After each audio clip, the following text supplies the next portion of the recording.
it's not just the conditions that they're kept in. They're actually bred to be in pain.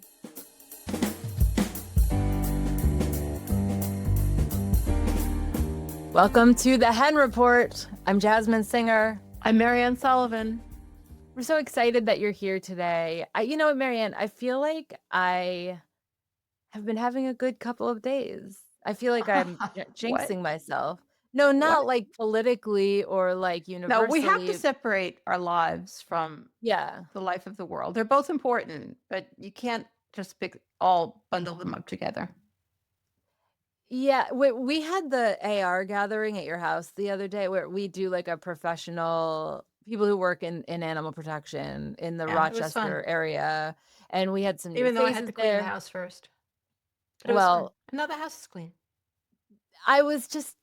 We had this little discussion about whether people are just sunnier than other people. Like, is it just how you're born? Because there were some folks there who just genuinely like have seen the worst of the worst and are, you know, much like photographer and activist Joanne MacArthur, they think the world is like a beautiful place. And I just I think not there that is way. some, you know, personality. I mean, I think it is part of your ingrown personality, but of course events, you know, like almost everything, it's both nature and nurture. Like it also depends on what has happened to you in life. But I mean, so whether you're born with a person, I guess this is a complicated question that we can't really answer, but I do think it's really true that some people just have a sunny outlook. But I think we might have said this once before, but you're a cesarean baby, and they are supposed to have a sunnier outlook because they I'm told I was a very cheerful baby. I don't know what happened. I really don't know. But so I don't remember any great traumas. I really don't. This is why I noticed that the last couple of days were like good. Because I was like, I did all the things that I do. I worked, I went running, I did chores, I took care of the dog. You're so virtuous. I'm not actually at all virtuous. Like I know, I was being sarcastic. I know, but I feel like I'm I've been very self-focused lately just with my play coming up and all of that. It makes me feel kind of bad when we're sitting here thinking about what to discuss on the show, and I'm just like, "Oh, well, I've just been memorizing lines and doing I'm all these always things." like that. When you asked me to think of what can we discuss, what did you do this week that was interesting? I'm like, I don't know. Well, I mean, I quite enjoyed the AR gathering and many other things too. That's what I'm saying, that I just feel like but they're not always something nice. that like other people want to hear about. Talk about. Sure, you know, it depends. It depends. Yeah. So do you want to mention what we're going to chat about today on our we don't have a wingman. And I just want to make clear, though we've only had 2 wingmen so far, wingmen are perfectly capable of being female. I don't want to gender anything. Right. Yep. All right. So today we're going to talk about a little bit about the news. We're going to celebrate a very special birthday, not either of ours. We're going to talk about Kenny Torrella's really important article, I think, I feel like this is the Kenny Torrella review podcast. I know. This podcast should just be called like, you know, instead of Our Hen House, it should be called like Kenny's House or something. Or our Ken House. There you go. Oh, perfect. Yeah.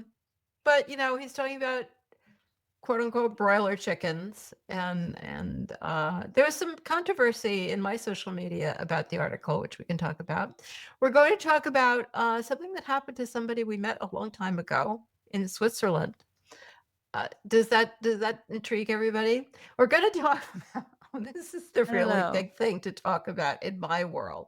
Like, what is the issue that you feel is the issue that like is so easily solvable, is so enormously important to so many people, and is impossible to fix?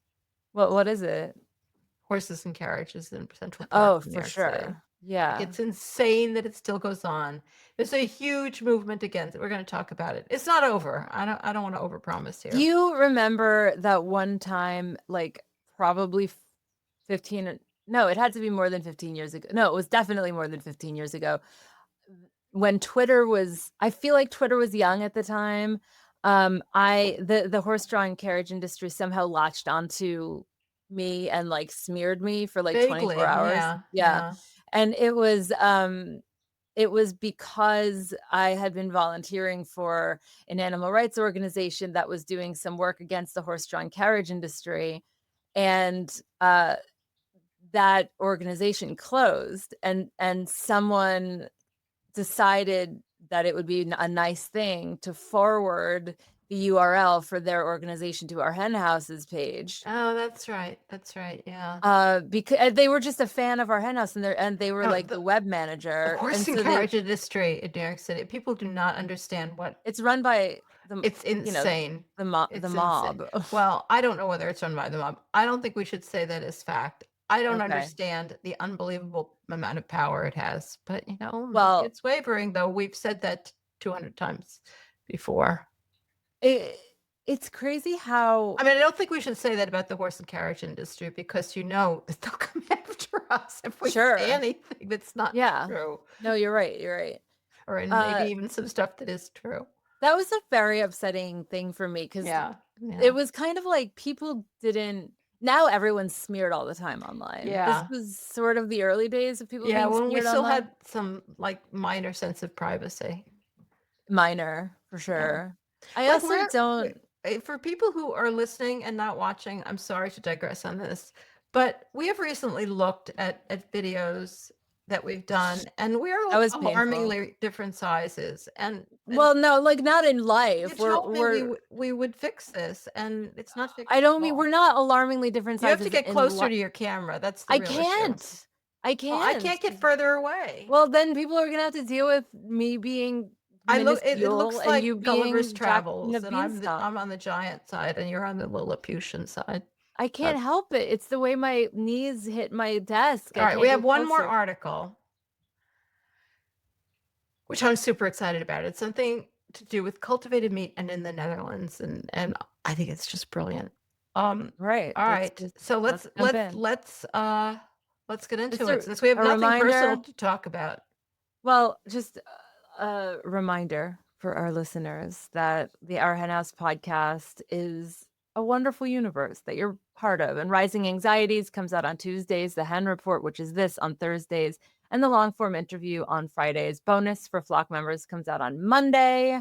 We have a podcast. We're on YouTube. Please subscribe and hit like wherever you can. It's really kind of painful that like we have been well established in the podcast sphere, but on YouTube we haven't. So people who just kind of come across us are like, "Oh, that's cute." They get like 100 views or something, and it's like not representative of our audience. So if you could help us to right size that, that would be fabulous. Just fabulous. Should we do the birthday wish now? Yes. Okay. The wonderful and talented Jim Mason, who's just such a fantastic activist and author, is turning 85 on the Yeah, 30th. yeah. It's so happy birthday, Jim. We love September you. 30th, if Talk you're about listening to some of this another time. Yeah, his I mean, book. Jim Mason, like, I went back, I know I'm very familiar with his work because one of his books, An Unnatural Order: The Roots of Our Destruction of Nature, was very seminal in the development of my thought about humans and animals and their relationship and what their relationship should be. Fantastic book. So I went back to do the list. And I knew he had written Animal Factories with Peter Singer before that, but it was in 1980. I mean, like, you were barely born, I was one. and I was still chomping on hamburgers, I'm ashamed to say. So, yeah, he's been doing this for a long time, and his contribution, I mean, nobody knew about factory farming until then. It was I love it. invisible. And So cool. they revealed it. Not too many people were willing to look then or now, but they opened Mhm. that door. All We right, he see you, also wrote Jim. another book with Peter Singer, The Ethics of What We Eat: Why Our Food Choices Matter. And most recently, and he was on the podcast talking about it, Madness, the Deep Driver of Our Climate Crisis: Lessons from My Family Farm. Actually, I'm not sure he was on the podcast talking about An Unnatural Order, and then, in his work in general, but maybe not specifically Madness. I get it all confused. But that is a really important book because it really puts the lie. I mean, I brought this up, I think, when I was interviewing Will Potter about his book, Mhm. Little Red Barns. And because he's making the point that it, in likening factory farming to fascism, that it always harkens back to a time, an olden time, an old and beloved time that actually never existed. And so they love that image of little red barns across the countryside. And you know, if you're not 85, like you don't remember before factory farming, because factory farming came in the 50s. And Jim Mason grew up on a family farm in Missouri, and he remembers it, and he remembers it wasn't cute at all. It was brutal. And he really goes into that, and how it shaped him, and other stories as well. So I think it's a really important book. Like, it's a serious memoir about it was actually like to raise animals on a farm before they invented factory farming. And it is not something we want to go back to. So thank you, Jim Mason, for all of the work that you do. Yes, thank you, Jim Mason. We appreciate you. We see you. You are so important to the animal protection movement. Okay, so let's talk about this article, but I have to tell you, this came up behind a paywall for me, this Vox article. Oh, really? I need to join because I'm Yeah, constantly no, reading Vox. yeah, I pay for Vox. It's like one of the Yeah, few no, things I that I constantly pay for read. very few things, except when I forget, and then I pay for them I without pay for a wanting lot of them. crap. Like But I yeah, I mean, everybody does. It's all a trick. Like, you have to go through your accounts and stuff and figure out what you're paying for and cancel it. But I do pay Mhm. for Vox totally on purpose, and part of it is because of the work of Kenny Torrella. Actually, it's all completely because of the work of Kenny Torrella and Marina Our Ken Bagota. house. Um, all right, the cheapest way to stop animal cruelty: how to prevent 1 hour of animal suffering for just 1 penny. And the point he is making here, and of course, this article is meant primarily for people who are not in the animal protection movement, is that chickens, quote unquote broiler chickens, which I hate that term, chickens raised to be eaten, not to lay eggs. I think probably most of you know they suffer horrifically from the way they grow. They have been bred to grow incredibly fast and incredibly large. And if you go to a sanctuary and you see they have rescued any of these chickens, you will see that they are ridiculously large and obviously uncomfortable. Um, and of course, all anybody eats anymore is chickens. Well, that's not true, but they eat a hell of a lot of them. Over 9 billion are raised and slaughtered annually in the US alone. Now, the 9 billion. And he goes through how much they suffer, and about this organization, which I was not familiar with, the Welfare Footprint Institute, which is a group of animal welfare researchers. Um, by put who are researching the amount of suffering. This is a very effective altruism kind of approach. They really quantify the amount of suffering involved for these animals. And this is according to their research. The average factory farm chicken experiences 50 hours of disabling pain. That is pain that's so severe that in his or her lifetime. 50 hours of disabling pain so severe that it significantly limits or prevents normal activities and functioning.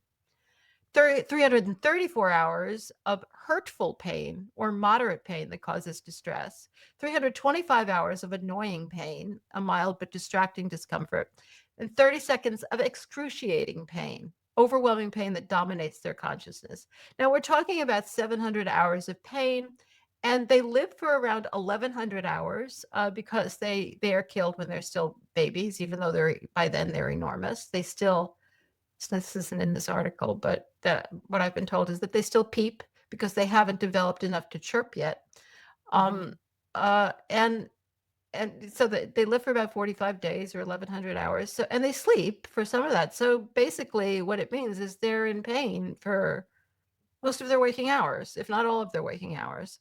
I mean, it's unbelievable that we do this. All right, so you're probably also all familiar with the fact that this has been a major goal of the animal protection movement, especially, the more effective altruism tuned groups, moving on from battery cage campaigns to these better chicken commitment campaigns, which is a little more confusing or complicated, I should say, Mhm. than battery cage, because you're in a battery cage or you're not. Like, that's pretty easy to evaluate. But this is this whole list of reforms, and includes using slower growing chicken breeds. And one of the problems here is that they grow so fast that their bones and they get lame and they have heart and lung disease. So they're bred to be in pain. They're not just it's not just the conditions that they're kept in. They're actually bred to be in pain. And so according to this Welfare Footprint Institute, the cost is actually minuscule to put this into effect. And there have been pushback from environmental organizations because they would live longer because they're slower growing. And if you live longer, then you're using up more resources to grow that flesh that people want to put their teeth into and put into their stomachs. So that uses up more environmental resources. So that's disappointing. And there's also, as I saw on my social media feed, pushback from animal rights advocates with the kind of story that has always been the back and forth within the animal rights movement. When you fix things a little bit, does that mean that everybody feels better about it? And what we really have to do is begin advocacy. And I mean, I just don't see that as a quandary. I really don't, because I don't, but that's personal. And if you do, I think, I understand that. I just don't see any evidence that doing anything like this makes people feel better about eating chicken, because they don't feel bad about eating chicken. They're eating them by the billions.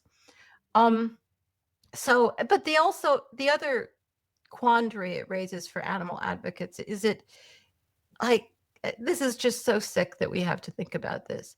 Is it better to have fewer chickens because they're fewer because they grow faster, so you don't have to breed, like like you can breed a smaller number of them at a time because they grow faster and they're all suffering a lot? Or is it better to have more chickens who grow slower, who are suffering a little less? Like, I'm not going to answer that question because I think it's sick that we have to even think about it. Yeah, I mean, Great article, though. I did not cover even close to everything that's in here, so I highly recommend it, even if you have to pay for it. I think it sounds like the kind of thing that could start some much needed conversations. Yeah, exactly. Thanksgiving is coming up. What better time to get into a conversation like that? Absolutely. At the dinner table, preferably. At the dinner table. No, actually, you're not supposed to do that. Yeah, well, who cares? I mean, who cares? Yeah, no, I do think it's like asking people the question, well, do you think it's like asking them, how would you come down on this? Is it better for them to suffer more for a short amount of time, or to suffer a little less for a longer amount of time? Like, ask people that question. Why shouldn't they figure it out? Why do we have to? Yeah, people would probably sidestep the answer, though. Oh, really? Sidestep something we bring up? Oh, that seems unbelievable. I know. Not confront our questions honestly and sincerely. I know. I know. Crazy. That would be crazy.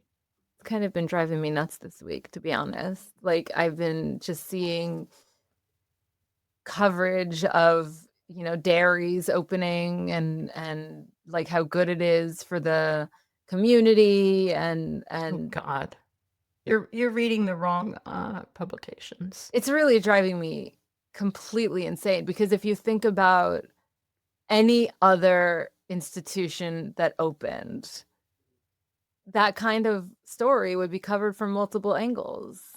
I mean, I know that we've talked about this over and over again about how Carol Adams once upon a time referred to the animals who people eat and use as the absent reverent. It's crazy how absent they are. I feel like it's just becoming more and more absent. Yeah, absolutely. Well, I don't know about that. I think that's our job, is to make them present. Mm-hmm. I don't know. Like Kenny's doing in our Ken house. All right, let's move on. So, like 1,000 years ago, we went to Switzerland and did an Our Hen House episode. Basel, specifically. Basel. It was a very cool place. I really enjoyed that trip.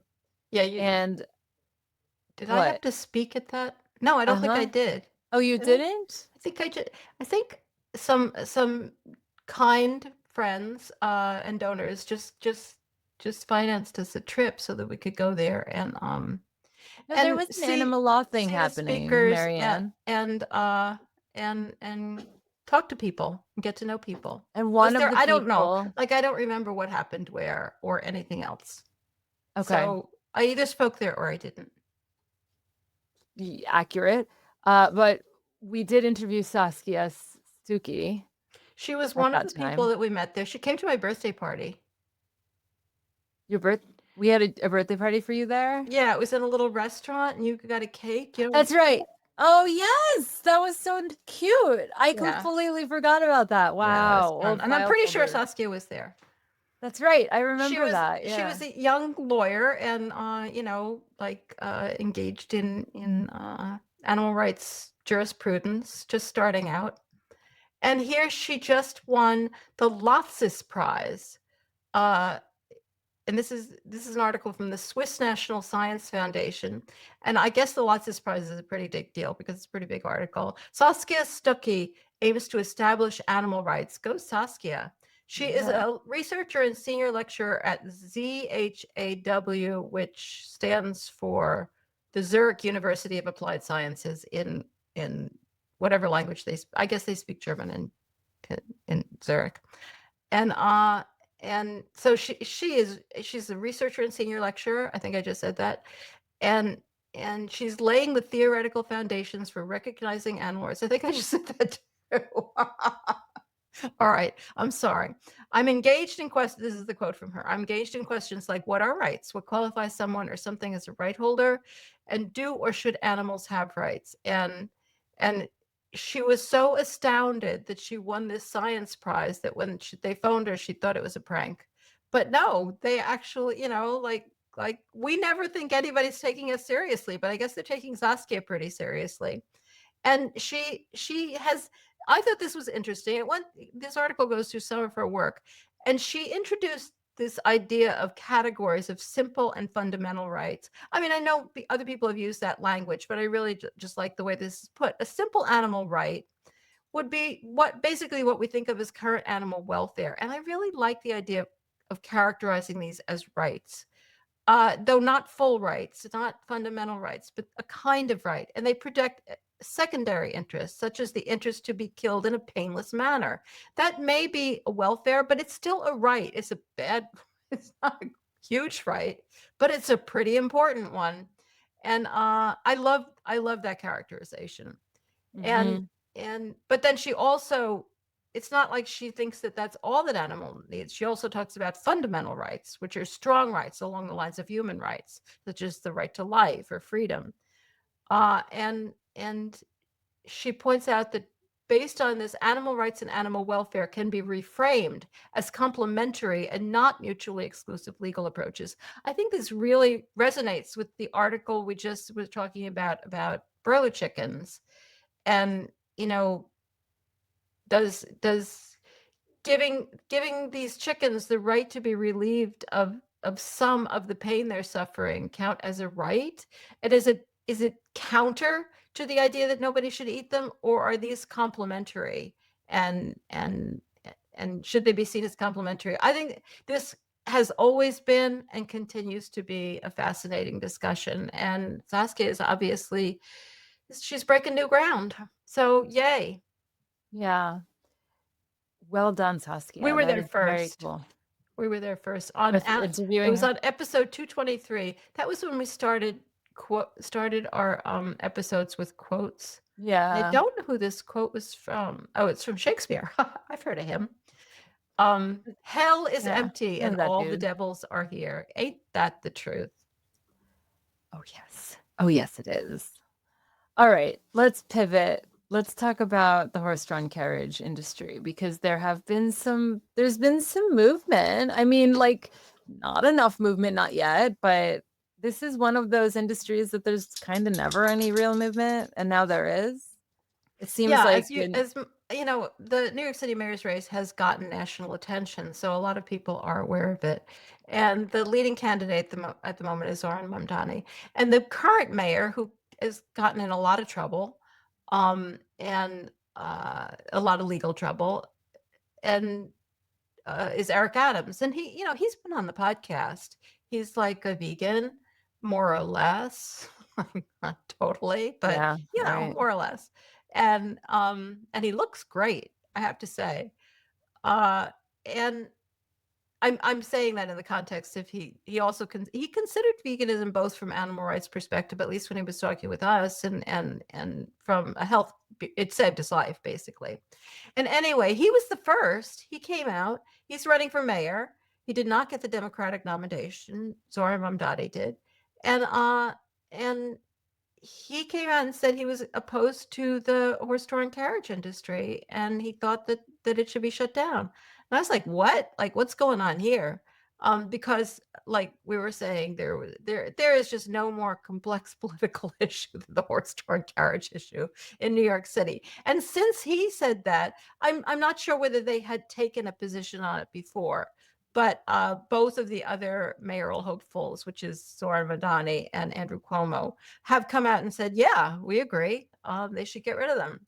And so now everybody who's running for mayor is against it. Whether this will end it is unclear because nothing seems to ever end it.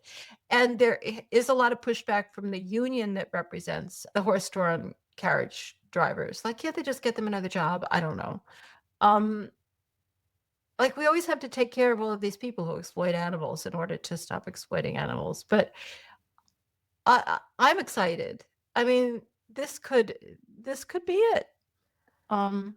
According to John Samuelson, who's the president of the Transport Workers Union, which is the union that represents them, Eric Adams is a straight-up Judas Iscariot who sold his soul to developers who want to build where carriage horse stables sit in prime real estate on Manhattan's West Side. Maybe that's true. I don't know. They certainly should build nice buildings in that area, which is right in the middle of Manhattan and is now occupied by these hideous, stupid old tenements that are used by the carriage horse drivers. They used to keep them like under the FDR Drive, under the highway. It's unbelievable. Unbelievable. And now they have to climb up all of these ramps because these are like they were built to be apartment buildings. It's insane. Yeah, I would love to see them gone and put a nice building there. It's New York. Yeah, I mean, you sound like you're a little more hopeful than I am that this will come to pass. I just, this is one of those. No, like I would say I'm fairly cynical on the issue. But okay. I like to be a little positive. Do you? I like to try. I'm constantly baffled by how long ago the past was. And so when I think about, depends on what part of the past you're talking about. I get that. But when I think about some of the old campaigns that I used to be involved with when I was a little baby activist, this was one of the big ones. And wait till you're my age. No, I know, but like now confusing, and you have to stop yourself all of the time from talking about things that happened in the 60s, because otherwise you sound like, But now here we are.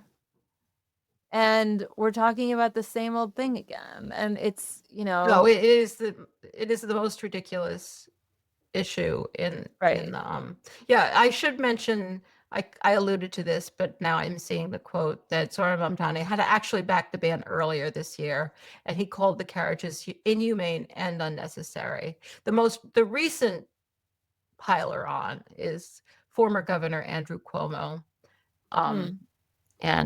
And he said, horse-drawn carriages are part of the romantic image of this city, but in 2025, we must face the facts about how outdated, unsafe, and potentially inhumane practice has become. Not exactly the strongest statement in the world, but still, they're all on board.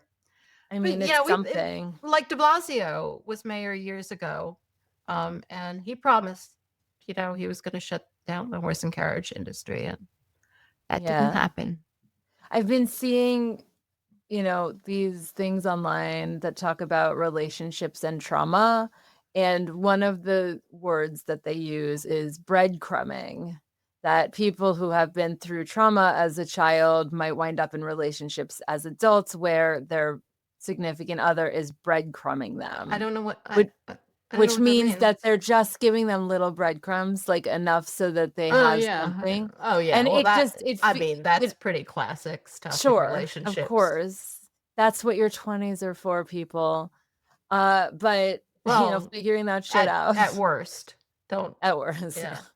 But I guess I brought it up because, like, I'm not going totally off subject here. That's what I feel like is happening with these animal rights campaigns. Like, I'm just struggling a little bit to get excited, but, it is a good You thing. I don't can have to get recognize that. excited. I mean, you could be a little less depressing on the podcast, but you don't have to be. Don't Okay, have to be. Marianne. You can bring everybody down. Oh my God, that's your job. All right, there's another good story here. There's another Yeah, I had good counted the story. last one in good news stories. I think it is too. I do. I'm just being real. I'm just being All real. right, But this one this is is, my favorite. This I know you like I think this. is very cool. This is from plant-based news. Mm. The quote world's first unquote cultivated meat farm is coming to the Netherlands.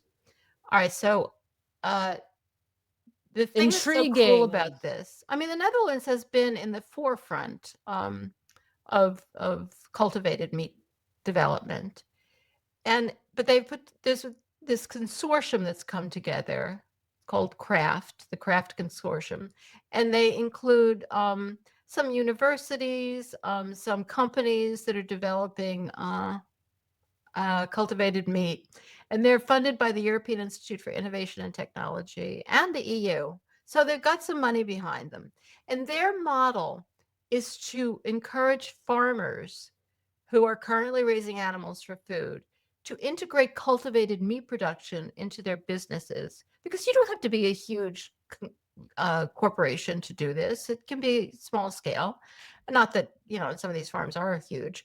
And this would mean the farmers could help diversify their output, and hopefully begin to rely more and more on this much better method, much cheaper method, much healthier method of raising meat and making money. And at the very same moment that cultivated meat was being developed, they would be reducing the reliance of farmers and not have to worry about this question of, well, what do we do with all of the people who are in this business? They would just naturally be getting out of that business and into the better business, and they would be the logical people to do it. They're familiar with meat, sort of. I don't know. I think it's brilliant because I love it. we've heard a lot about I think Mercy for Animals has been active in, and probably other organizations as well, like helping farmers, particularly chicken farmers who want to get out of the business, translate their business into mushroom growing, which is, mushroom growing I think is particularly good because they can use the huge chicken sheds to grow the mushrooms, and that's great. It's great, but it like it's very expensive, and you have to talk people into it, and there's no guarantee that it's not gradual. It's not like they're gradually getting out of the chicken farming, and so it would be hard to talk people into it. I mean, there's it's great, but there are a lot of blocks in it, and this seems to take care of that whole problem of what do we do with the farmers without having to, they have to be subsidized to transfer their business from one thing to another. This just lets them find another business which actually replaces their old business. I'm babbling now because I love this so much.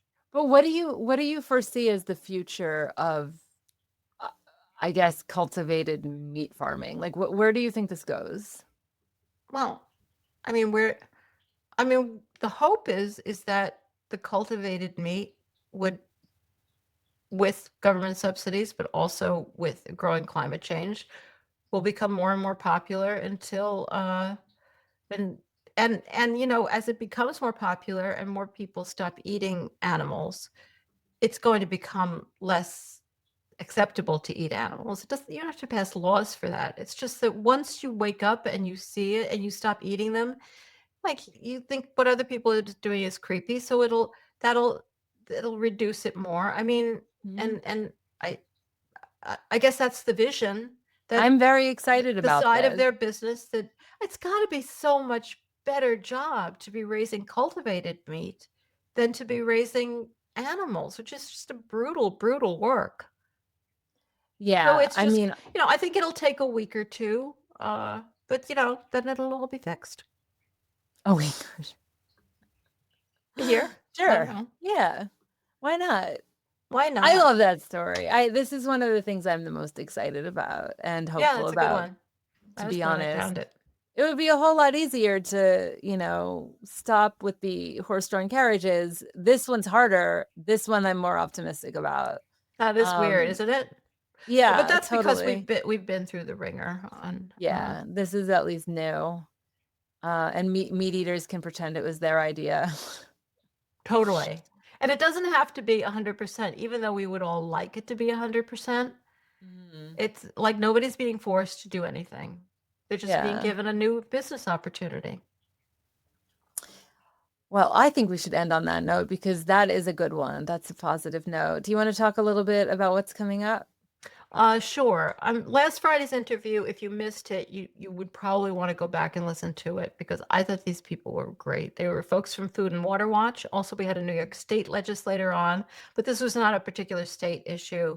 They were all talking about what state legislators can do and what some are already trying to do to put some limitations on how big factory farms can get. I mean, factory farming is just so impossible to tackle legislatively. I know this doesn't seem like much, but it actually is. But then let's see, tomorrow's interview is once a month the interview is the Animal Law Podcast interview. You have got to listen to this interview. It's so good. I had on two attorneys, Sarah Barenhout and John Greil, talking about Dubois versus City of Houston. And the plaintiffs in this case, it's a lawsuit against the City of Houston and are Faraz Harsini, who you may be familiar with as the founder of Allied Scholars for Animal Protection, and he was on the podcast not too long ago, and Darius Dubois. And they are suing the city and others they were doing a cube of truth. Are you familiar with that? The I am. anonymous for the voiceless I type love of thing it. where they silently hold up a video of what's happening to animals and encourage people to talk to them about it. And in a city park in Houston, and Faraz got basically thrown out, and Darius actually got arrested. And this is in the Fifth Circuit now. This is a big case. There have been amicus briefs from loads and loads of different organizations on their side saying you can't do this in a city park. Like the First Amendment, people. Yeah. Such a great case. Great lawyers. Don't miss it. So much good stuff coming up. You know what it reminded me of? And if you listen to the interview, I did mention this. I was so glad I remembered it. A few years ago, I interviewed Dash Meisler, who was an activist in Uganda. And his first action as an activist was to participate in a cube of truth in a shopping area in Kampala, Uganda, and they got arrested. And at the time we were like, oh, that's terrible that they would arrest people for that. Go to Houston. That's so cool. That's so cool. For real. Really cool. Great case. I love it. Yeah. Amazing. All right. Well, on that note, thank you so much for joining us today for the Hen Report. And thank you to Vicki Beechler for producing this episode. And thank you for being on the other end of this right now. We'll talk to you next time. Bye.